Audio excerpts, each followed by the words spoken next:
कि हम लोग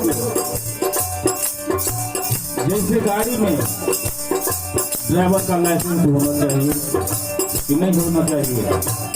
अगर लाइसेंस नहीं रहेगा तो आपको कहीं भी पुलिस परेशान करके रख देगा, इसीलिए लाइसेंस का जरूरत होता है। उसी प्रकार हम लोग कीर्तन भजन के और सत्संग में जाते हैं, उसका भी लाइसेंस होना चाहिए। आइए कहते हैं क्या, कर बिना माला के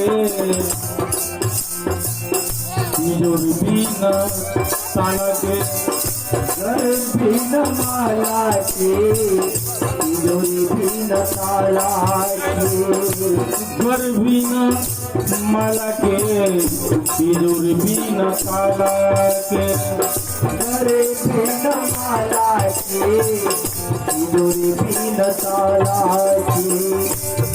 अगर आपके गले में माला नहीं हो, घर में ट्रेंड है, बच्चा है, VIP है, उसमें अगर ताला नहीं हो तो क्या दशा होगा? पैसा रख पाइएगा उसमें? जी नहीं। तो कहते हैं